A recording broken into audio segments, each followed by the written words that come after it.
I wanted to talk to you guys about how Trump is very quickly going to walk back on a lot of his promises. After every election, there is a certain amount of walk back on promises. But what we're going to see is a legendary walk back on promises. We're going to see the Michael Jordan of walk back. I remember back in 2016 when he was running against Hillary Clinton. Trump tried to become very flexible with his policy commitments in order to outflank her. One example of this is when Hillary came out and said she was in favor of maternity leave. No Republican had ever really came out and endorsed mandatory maternity leave for companies to give their employees, as they're the pro-business coalition, and they didn't want to anger, the business coalition. But Trump said on the campaign trail that he would bring about paid maternity leave for women who have given birth so that they can have time off to raise their kid. Now, it was like 3 or 4 weeks. It was not like a tremendous amount of time, but it was some amount of maternity leave when we have no federal standard currently in the United States. He then got elected, and then he didn't deliver on it at all. He never delivered on it. He never really mentioned it while he was in office. It was as if he had never seen it or said it or anything. So maternity leave died very quickly. And there's a few promises that he made like this.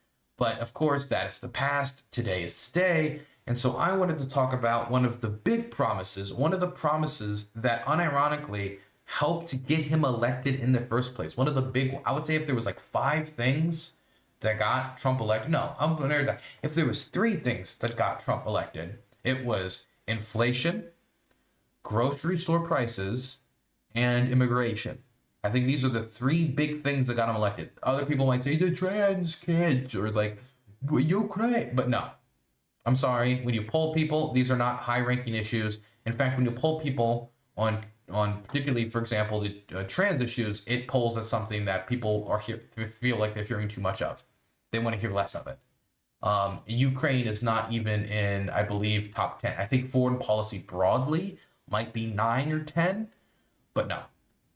These are the big issues that help you get Trump elected. And on these issues, Trump is already starting to do a bit of a jig, a bit of a like, well, if we don't exactly deliver on this promise, it's not bad, Let me play you what Trump said about grocery store prices on the campaign trail, if we can find it. Here it is, right here. Now, this is just one time. He said this multiple times. But just to give you an idea of the way that Trump talked about grocery store prices while he was on the campaign trail. A vote for Trump means your groceries will be cheaper. So many people mention, I go in, so many people mention groceries, that beautiful but simple word, groceries. Sir, my groceries. You don't think of it that way, but that's what they mention more than anything, my groceries. I don't know why I had to say it so weird, but I think we get the point.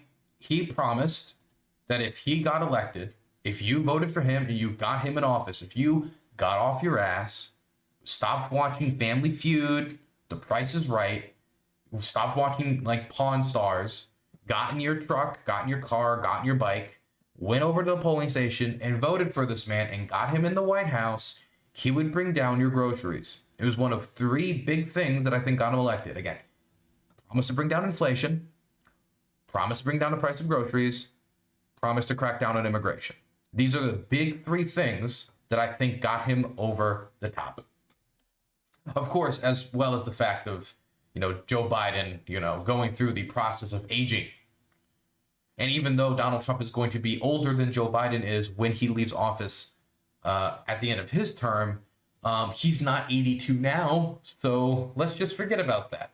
Anyway, he makes this promise. Then, after he gets elected, he's interviewed by Time magazine. And I wanted to go through the sections that he responded to on the price of groceries.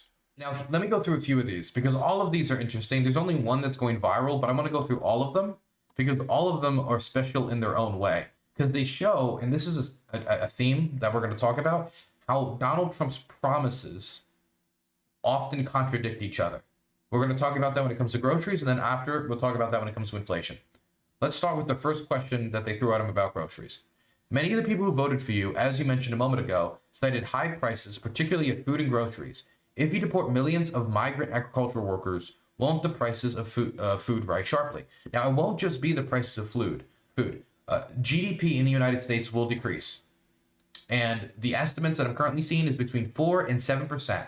Now, this is assuming that Trump actually goes through with his promise to deport tens of millions of people who are in the United States as undocumented citizens working, and in large part in the agricultural industry. So the reason they're talking about this right now is because those people are in large part employed in agricultural industry, not just the agricultural industry. Many others have construction jobs, many others work in other fields, but the agricultural industry in particular, both in legal work visas and as undocumented laborers. So the question is, if we already know that deporting all these workers is going to have a reduction in GDP, and a lot of that GDP reduction is going to be concentrated in the agricultural industry, won't people having to pay higher wages for American workers to be willing to do these jobs that they're not willing to do currently, and that foreign laborers are having to come into the United States to fulfill these jobs to keep these prices low? Won't this mean an increase in the price of groceries if we have to pay these people more? And there's going to be, as much as people want to deny it or that people don't want to accept it, and we're talking about deporting all these people, there's currently a kind of a labor shortage in the United States. Now, not in every industry, but in certain industries there certainly is. And if you start deporting all these people, you're not just talking about having to pay domestic workers more to get them to do work that they otherwise would not consider because of the high prices and grueling conditions of being out in the sun or in the cold all day, just picking one after the other after the other. And it's not like a thing of like 1, 2, it's like 1, 2, 3, 4, 5, 6, 7. You see these workers go, and they go. They're a machine. These agricultural workers are hard workers. And so you're going to have to do hard work in grueling conditions and heat, and for pay that is probably still not going to be, even if they increase it, as good as many other competing jobs. And so you're going to have to pay more for workers, which means more cost on the consumer. And if there's a labor shortage from all these deportations, that will also cause a rise in grocery prices. Now, his response to this was, when asked if this will increase the cost of food, he said, no, because we're going to let people in, but we have to let them in legally. We don't want people to come in from jails. We don't want the jails of Venezuela and many other countries, and not just South American countries. We don't want the jails to be opened up into our country. We're not accepting their prisoners. We're not accepting their murderers. We're not accepting them from mental institutions. We're not doing it. Now, Trump's already won. He doesn't need to keep lying and saying, because he doesn't know what asylum is, that they're accepting people from mental institutions that are being, he said it was insane asylums, that they're opening up the insane asylums and letting all the crazy people. It's not happening. This is just a lie, okay? That's the first thing. But the question was not, what are you going to do with all the murderers, okay? Nobody is against Donald Trump's position of, let's not allow murderers into our country. I think the murderers should not be, walking down Main Street with the rest of that aren't even supposed to be here. That's not the position. The question is about the people. The vast majority of undocumented people are not violent criminals. The vast majority. There's even been reports done by Cato and others, even though I'm not a huge fan of the Cato Institute, showing that undocumented workers, once they're here, they might even have lower crime rates than native-born citizens. Now, whether that's true or not, whether it's like relatively true, whether even if it's a slightly higher crime rate, the vast majority of these people are not committing crimes. And when asked about, wait, if you deport all the people working in this industry, won't that cause a labor shortage and cause an increase in prices? And I mean, even if he does restructure our immigration system to make it easier for people to come here, so it's not a 15-year wait limit, but maybe a 6-month wait limit, the restructuring will take time.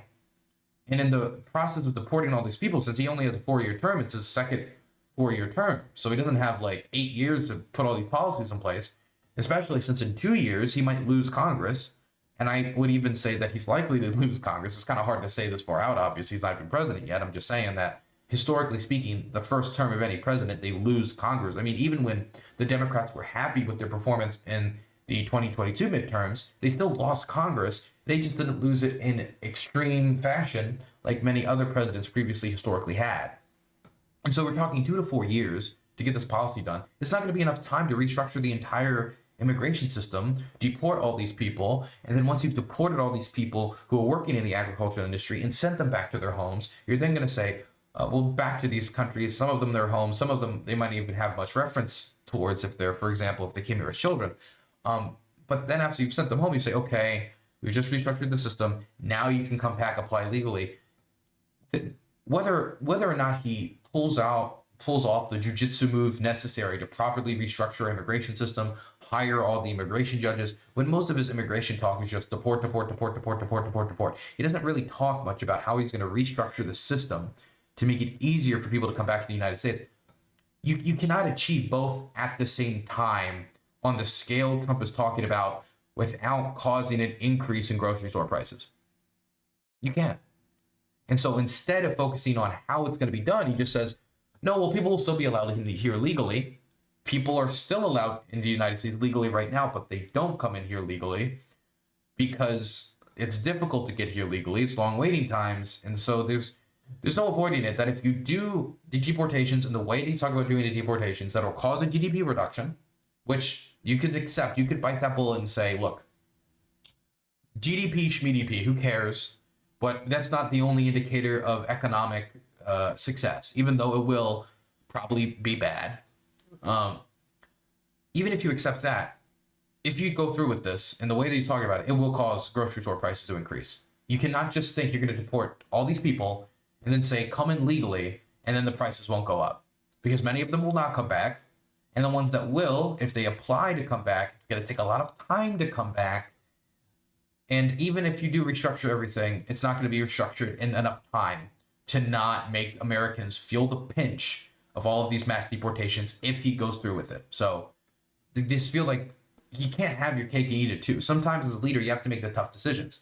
And doing these mass deportations will probably mean, even if you restructure and increase the system to a better capacity, that for the majority of Trump's term, you will see increased grocery prices.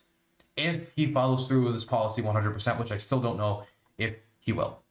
If the prices of groceries don't come down, will your presidency be a failure? I don't think so. Look, they got them up. I'd like to bring them down, but it's hard to bring them down once they're up. You know, it's very hard. He's already putting down the padding. He's already putting down the pillows. He's already putting down whatever he can grab, taking clouds from the sky to try to create a soft landing. Trump knows that if he goes through with the deportation plans, that it's going to lead to an increase in grocery store prices. You cannot just deport all these people, say, come in. Why do you think they came in here illegally in the first place? Do you think they came in here illegally because they wanted to, or because it was the fastest way to get into the United States instead of getting in a 15-year wait line where by the time you get there, your 3-year-old daughter is going to be a grown woman. It's going to be a grown woman. And so now that you've got big business groups, business interests talking to Trump about, like, you know, he's certainly not going to institute any price gouging proposals. He certainly isn't going to go in there and, you know, put a bunch of regulations to make you have to bring down your prices this way, that way. It really leaves no option to bring down grocery store prices from my perspective, especially if he wants to deliver on these promises, unless he delivers massive subsidies to these agricultural producers to either increase their wages, to get domestic workers to replace their workers with experience that are going to be deported, which even if you do that, the change from experienced to non-experienced workers will still have an impact, but also to just bring the prices down. But to be clear, this is not like a sustainable long-term model. We already massively subsidize agricultural producers and farmers. The solution to every agricultural problem cannot just be more subsidies, more subsidies, more subsidies, more subsidies. This is also not traditionally Republican economics. I mean, both sides have agreed, both because, you know, Republicans are heavily reliant on the rural vote for their support base, but also because both sides want food prices in the United States to stay low so it doesn't hurt the consumers. But, like, you can't deport everyone and then expect the prices not to go up, let alone talking about bringing prices down, which was the promise. The promise was not we're going to keep prices where they were. The promise Donald Trump made was we're going to bring prices down. And now that he has these competing promises of mass deportations on a scale never heard of in the United States versus bringing down the grocery store prices that those undocumented workers largely helped to bring down, it puts them in a difficult position. And so now when faced with the previous promise of bringing the prices down, not even keeping them where they are, which is going to be difficult as is if he fulfills his promise, but now bring down, now it's like, look, it's not a failure if I don't fulfill this promise that I made on the campaign trail that many people voted for me on because they thought I was the big businessman who makes the big business move. Let me just finish reading this. I don't think so. Look, they got them up. I'd like to bring them down. It's hard to bring things down once they're up. You know, it's very hard. But I think that they will. I think that energy is going to bring them down. I think that a better supply chain is going to bring them down. You know, the supply chain is still broken. It's broken. You see it. Okay, so first off, it is true that lower gas prices means lower transportation costs, which could mean downstream lower prices for not only food, but really anything that's moved through trucks and, you know, stuff that takes fuel. The thing is, though, number one, we're energy independent. We became energy independent under Joe Biden. We have exported tons of liquefied natural gas to Europe to make up the gap after the Russians left the market due to the Russian invasion of Ukraine. And we are now exporting more fuel than at any point in American history and more than any other country in the world. How much more do we drill? And at what point do we see diminishing returns on this area? Because gas prices are not what they were 2 years ago. So how much is he going to bring them down? How is he going to bring them down? And what are these permissions he's going to make? Because I hear like critiques like Joe Biden was anti-oil and drilling because he didn't approve these export terminals. Export terminals aren't going to bring down prices in the United States. Export terminals are going to bring down prices in other continents because therefore, guess what? Export. I mean, there could be increased permits on federal land for drilling. I think that's really the only, maybe they could release more of the Federal Reserve of these, but this is not going to make up the difference from mass deportations. And where it's going to help, it's not going to help by bringing it down $1. It's going to help by maybe bringing it down some cents. And it certainly isn't going to make up the difference from mass deportations of basically like half of the agricultural industry's workforce. And the thing about the supply chains being broken, I just don't know what he means by that. Like, I can think of like problems with infrastructure in the United States, but Trump wasn't able to pass an infrastructure bill. Biden was. So when he says supply chain, I don't know what he means. I guess he wants more of the supply chain at home. But also, let me throw something out there. Here's another promise that hasn't been mentioned yet that I think I need to throw in here when it comes to this. A lot of our agricultural produce that is not produced domestically is produced in Mexico. The same country Trump is talking about placing a 10 to 20% blanket tariff on, including in agricultural products. We do not make coffee in Vermont. We have to import our coffee. If you put tariffs on these products, there will not be a domestic alternative ready, and for some of these products, there will never be a cost-effective domestic alternative because our climate and soil is not right for making those agricultural products. We have a big country, we can make a ton of agricultural products, we can make corn, we can make wheat, we can make many things, but some things are only acclimatized to certain parts of the planet that we're going to have to trade for. And if you're talking about a 10 to 20% tariff on all goods, and Trump was talking about a tariff to replace the income tax. Ridiculous. Another promise he's going to fall back on. Never going to happen. I'll make that commitment right now. But that price will still be passed on to the consumer even if it doesn't get rid of the income tax. Meaning you get to keep the income tax. You don't get to keep the prices where they are if you deport the workforce and then tariff the goods coming into the United States that are agricultural related. Not just those that are the actual finished agricultural products, but the machinery inputs that are necessary to keep the factories that process these products up and running. Look, I don't think that if Trump fulfills his promises on the tariffs and on the mass deportations, that grocery prices are going to come down. Not only will they not come down, they will go up no matter how much you drill, baby, drill. Your solution to every economic problem cannot just be drill, baby, drill, because not every economic problem is oriented in the price of energy. And America itself cannot just control the price of energy, no matter how much we drill. We can have more influence on it, but if we have export terminals, and they're going to approve the export terminals that Biden rejected because he wanted to check how it would affect domestic prices, if you approve them, as much of the business community wants Trump to do, many of them who backed his campaign, then prices overseas can affect prices domestically, because if somebody can get a better offer for their prices overseas, they will do that. If you can sell your barrel for $30 over there, but $10 in America, where are you going to sell your barrel? If it costs $5 to $10 to transport it over, you're making money. You're making money.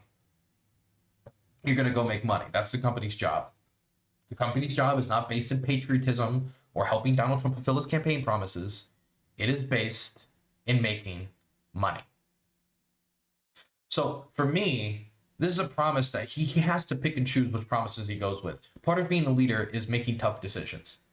And making tough decisions means that if you want a consistent policy to bring down the food prices, you're going to have to restructure your deportation plan.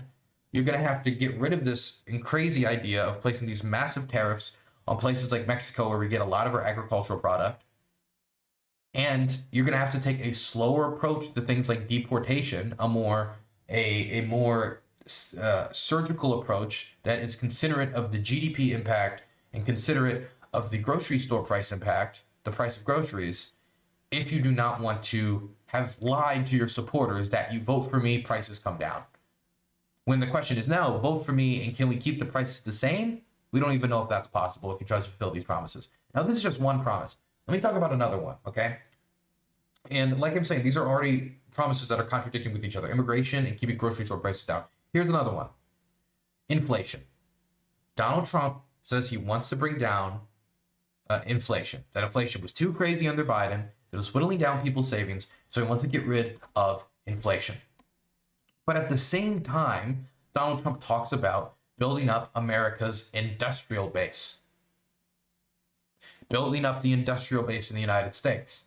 And one way that has been talked about in his administration of making our industry more competitive and export is devaluing our currency.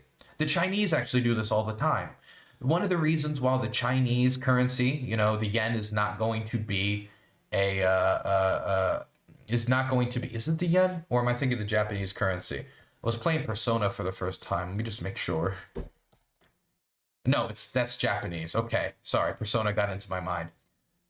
I'm sorry. But the Chinese devalue their currency in order to make their exports more competitive. If you devalue the American currency, another way to talk about that is inflation. You would inflate the currency to make us more competitive on exports. Because you want to have foreign countries buy our products and make it less expensive to buy American.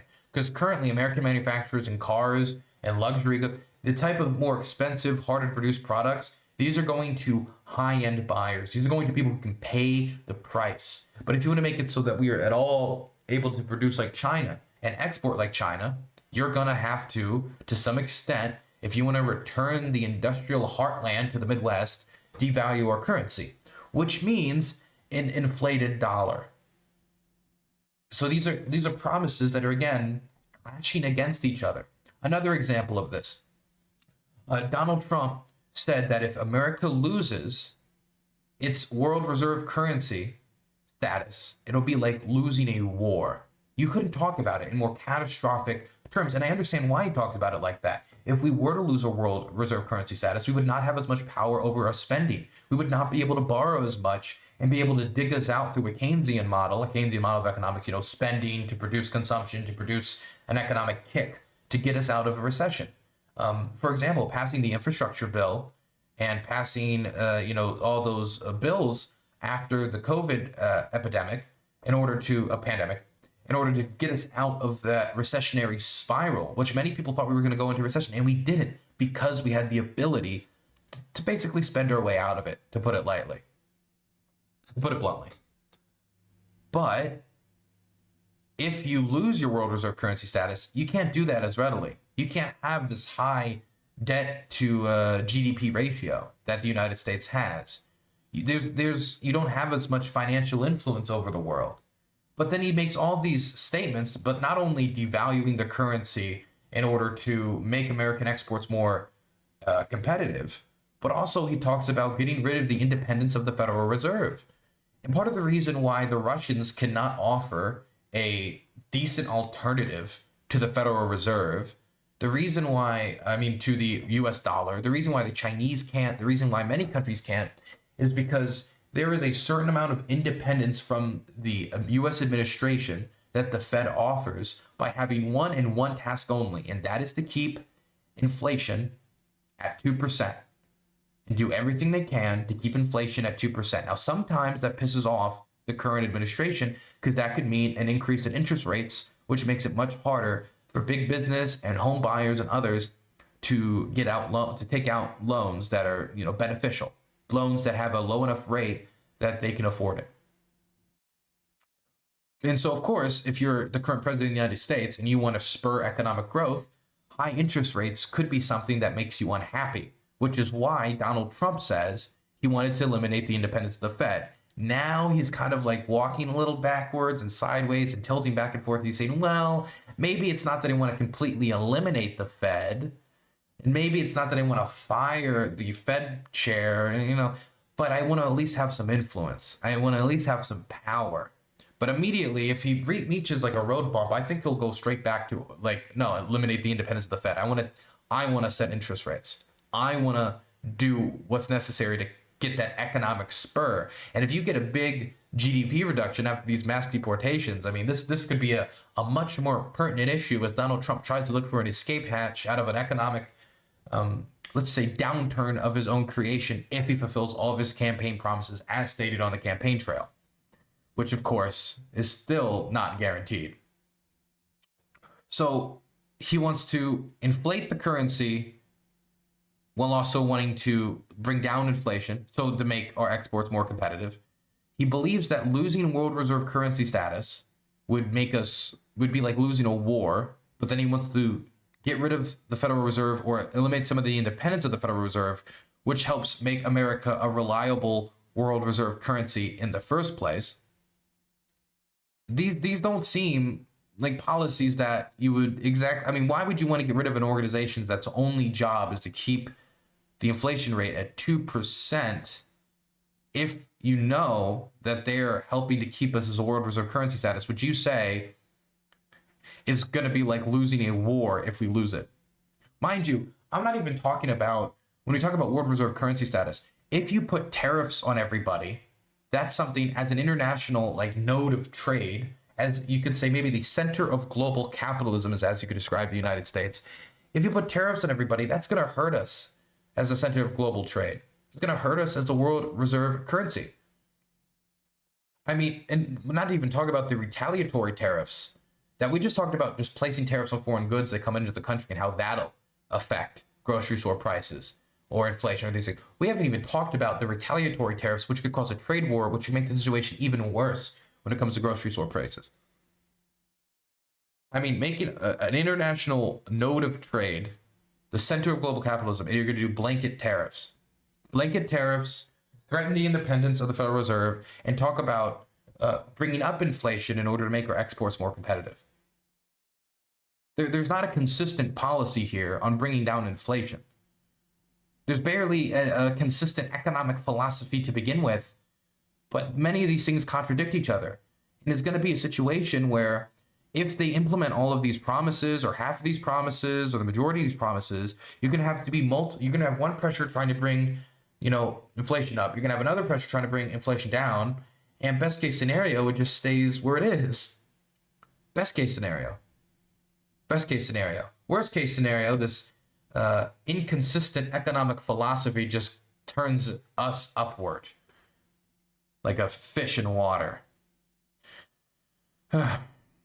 Anyway, this is the thing that I'm worried about when it comes to Trump, is that Trump was on the campaign trail and he just promised whatever he wanted to at any point. He promised things that sounded good. You want industry back? Fine. We'll do whatever is necessary to bring industry back. You want inflation down? Sure. We'll promise to that, even if these two things contradict each other. You like the world? We want world reserve currency status. It makes us powerful. Fine. We'll keep world reserve currency status. In fact, recently, Donald Trump threatened that if anyone tries to make a competitor to the U.S. world reserve currency, he's going to place 100% tariffs on them. I could not think of a way to immediately justify the creation of a separate world reserve currency than for you to take out the tariff gun, point it at everyone, and say, if you break out of the dollar cult, you're gonna get it. These things work against each other. And so he wants to have his cake and eat it too, but all he's gonna do is bake a shit cake, and nobody's gonna get anything they want. He's gotta make the tough decisions of, do I go all the way on deportations, or do I limit it in order to soften the blow when it comes to grocery store prices, because we just understand how the agricultural industry is made up? Do we want to actually increase these exports by devaluing the dollar, or is that going to hurt our inflationary promises? And so therefore, we're going to have to back off of that and either subsidize industry in the way Biden did with things like the CHIPS Act, or otherwise. And that's the thing. I mean, he could try to, do these things where he does the mass deportation, just massively increase agricultural subsidies. He could, for example, be like, okay, well, I want to keep the world reserve currency status and I don't want to bring up inflation. So what I'm going to do is I'm just going to subsidize these companies to produce these goods. But if that's what he does, if that's what he goes through doing, what's the cost going to be? And I hate to bring in some fiscal conservatism over to Donald Trump, the businessman, but if your plan is, I want to bring down this crazy government spending, the government just spending way too much, and then you have to salvage your economic policy by just subsidizing this company, subsidizing that company, subsidizing this company. This is not fiscal conservatism. This is just the welfare state for big business, trying to balance out policies that contradict each other. It doesn't make sense. It simply doesn't make sense. And by the way, can I just say, even if he's walking back on the grocery store promise, you know what promise he did not walk back on during this interview? Lowering the corporate tax rate. Congratulations. All the Trumpers who thought he was going to be in the trenches for the working man. You got your pocket snatched again.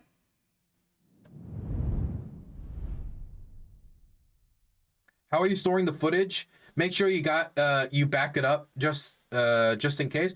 Oh, don't worry. I have it all on a single hard drive dangling by a string on a